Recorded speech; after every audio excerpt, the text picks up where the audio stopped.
சந்தோஷமா இருக்கு. உண்மையிலே ஒரு ஆனந்த கண்ணீரே வரக்கூடிய அளவு தான் இருக்குது. ஏன்னா கட்சி ஆரம்பித்த முதல் நாள்ல இருந்து எங்களை ரசிகர்கள் கூட்டம் கூடுற கூட்டம்லாம் ஓட்டா மாறாது, இவர்கள் விசிலடித்தான் குஞ்சிகள், இவர் ஒரு நடிகர் என்றெல்லாம் கடுமையாக விமர்சித்தாங்க.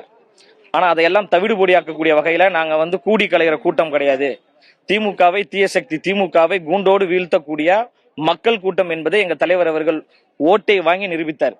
அப்போ ஒட்டுமொத்த தமிழ்நாட்டு மக்களும் ஒரு நல்ல தலைவனை தேடினாங்க. அந்த நல்ல தலைவராக எங்கள் அண்ணன் விஜய் அவர்கள், அதாவது தமிழ்நாட்டின் முதலமைச்சர் அண்ணன் விஜய் அவர்கள் இருப்பதை நாங்க பெருமையா நினைக்கிறோம். மிக சிறப்பான ஒரு ஆட்சியை அண்ணன் விஜய் அவர்கள் கொடுப்பாரு. அதாவது அதிமுக திமுக கூட்டணி வைக்கக்கூடிய அளவுக்கு கூட வரும் நீங்க பேசியிருந்தீங்க, அந்த ஒரு டாக்கும் போயிருந்தது, அதை எப்படி பாத்தீங்க? நடந்துச்சா இல்லையா? அதாவது ஏன் சொன்னா எங்க தலைவருடைய பவர் என்னன்னு எனக்கு தெரியும், புரியுதுங்களா? ஆனா ஒரு நாள் உறுதியாக அவங்க 2 பேரும் சேர்ந்து கூட்டணி வைப்பாங்க. எங்க தலைவரை வீழ்த்த வேண்டும் என்பதற்காக வைப்பாங்க. இப்ப பல முறை முயற்சி பண்ணாங்க. அந்த முயற்சியை கம்யூனிஸ்ட் தோழர்களும் விடுதலை சிறுத்தை தோழர்களும் காங்கிரஸ் தோழர்களும் தவிடுபொடியாக்கி அவர்களுடைய கனவை கனவாகவே வைத்து விட்டார்கள். இஸ்லாமிய தோழர்கள் உட்பட எல்லாரும் சேர்ந்து கனவை கனவாக வைத்து விட்டார்கள். அதனால எங்க தலைவரை வீழ்த்துவதற்கு அவர்கள் எந்த எல்லைக்கும் போவாங்க. அவர்கள் கட்சியை நம்பி இருக்கிறாங்க. எங்க தலைவர் மக்களை நம்பி இருக்கிறார். அவங்க 23 கூட்டணி வச்சு களத்துக்கு வந்தாங்க.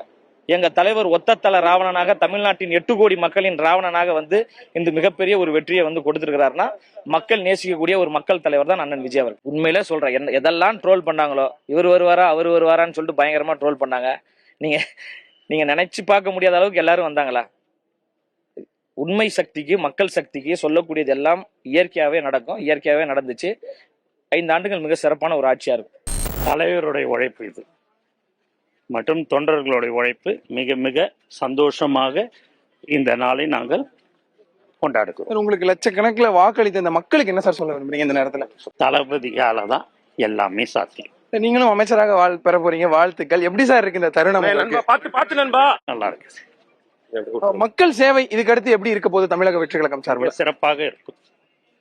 தொடர்ந்து நம்ம நிறைய கருத்துக்கள் சொல்லியிருந்தோம், நம்ம என்னென்ன பண்ண போறோங்கிறத சொல்லியிருந்தோம். அதெல்லாம் அடுத்தடுத்து எப்படி சார் பண்ண போறோம்? பொறுத்திருந்து பாருங்கள்.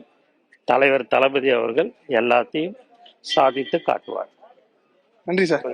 புதிய தலைமுறைக்காக ஒளிப்பதிவாளர் தினகரனுடன் செய்தியாளர் வீரகுமார். இந்த மக்கள் அண்ணன் போயிட்டாங்க.